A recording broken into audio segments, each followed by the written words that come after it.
just left Palm Desert outside of Palm Springs earlier today.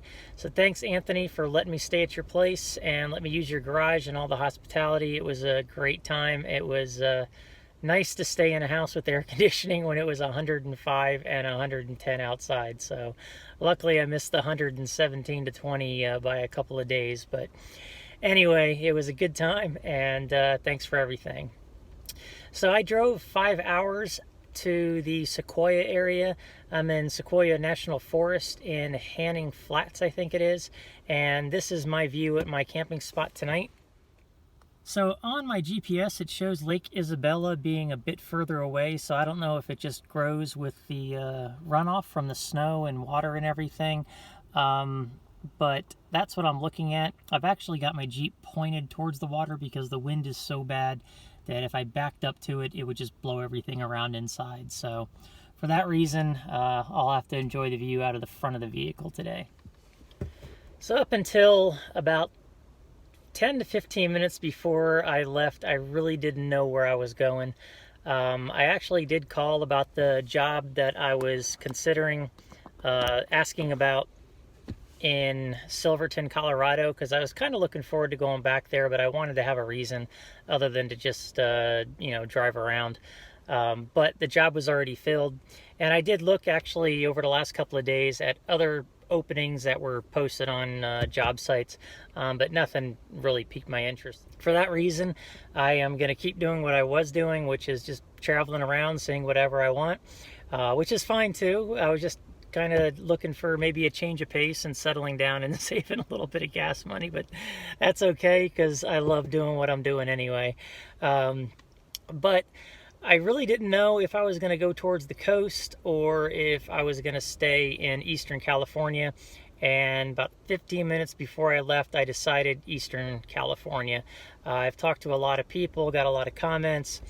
Driving the coast would have been cool, but I just think there would have been more to see staying in Eastern California, and also I'm trying to chase some cooler weather as well, which it does appear to be here. I know the wind cools it down quite a bit, but I think when it dies down, it's not going to be as hot as saying heading towards the coast. Although I know San Diego was pretty nice, but I'm trying to stay outside the city. So anyway, I am going to do the Sequoia area. I'm going to see some big trees, and then from there I'm going to check out Yosemite.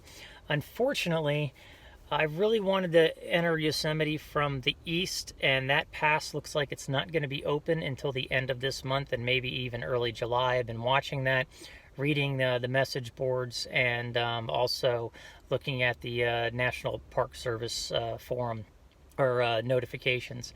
And it looks like parts of it are open, but not continuous to get to it from, I think, 395 all the way in. And once I got there, if they weren't open, it is a long way to go all the way around and enter the park from the other side. So for that reason, I drove up here on the east side. I'm going to cut through Sequoia to the west side and then make a few stops there and then end up in Yosemite. Still haven't decided. I think there's 2 entrances from the west side, and I need to look at all the comments and see which one I should be shooting for. And then after that, I'm still not sure if I am going to go to Oregon, Western Oregon, and then up to Seattle. There's people that I could see up in that area, but I really don't know if I want to go that far out of my way, especially when I'm trying to save some gas money. But I think I'm going to end up focusing on Eastern Oregon and Idaho, and then in 5 weeks I need to be in South Dakota near Rapid City. So that's the plan as of now, but it changes. I don't mind if it changes between now and then. I'm just going to go with the flow like I always do. But tonight I settled down early. It's only about 6 o'clock, so I've got the rear hatch open now, but I mean the wind is blowing directly this way and there's no air coming in here, so I've got all the windows rolled up, or else you'd get the wind noise on the phone.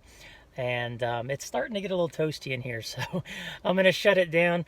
I'm going to continue reorganizing the Jeep so that I can crawl in the back here and just enjoy the evening, make something to eat, and then tomorrow keep pushing on. So when the trees are all permanently bent over in one direction, I think this area gets a lot of wind.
So there is one of the big sequoias, and the devastation around here is pretty bad. All these trees had to be cut down due to the pine beetle, and it's just, I noticed it on the way in here, it's just wiping out everything, like it was in Rocky Mountain National Park. So they're having to cut down all these trees and deal with all the extra lumber so that it doesn't cause more tinder for forest fires. But it's pretty sad. There's tons and tons of wood just laying all over the ground.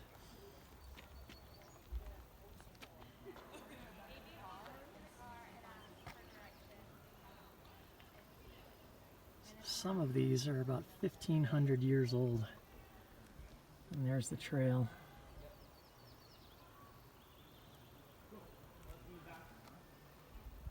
Lots of people here today.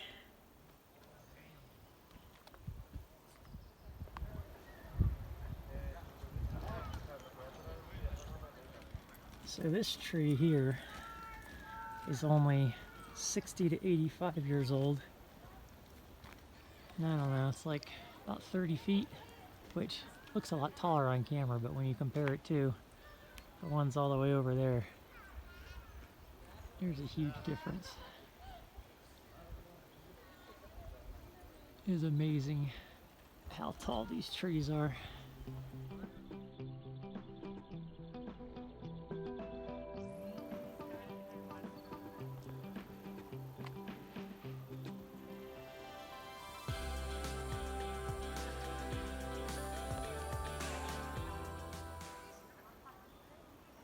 So there is one that actually fell over, and then one next to it.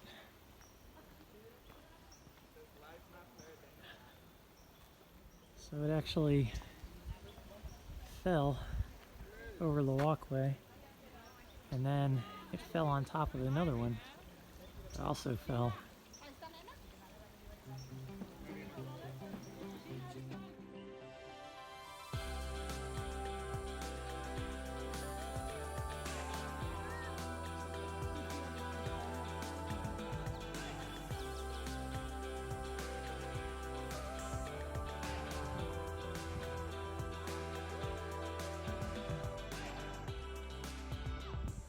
There's the other side of the down trees, and the shot that I just took up was in the middle of those four right there.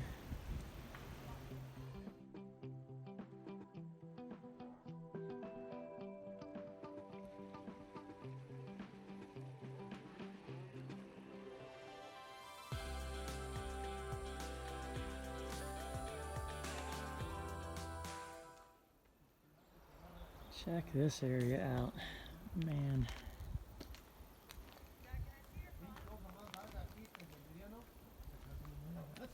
These guys got a lot of work on their hands.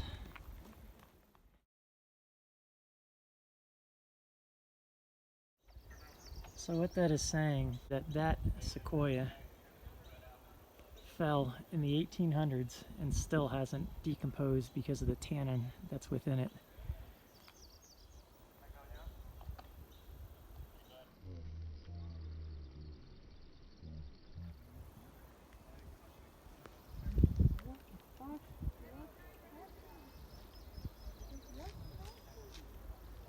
The top fell off of that one and landed 15 feet into the ground there.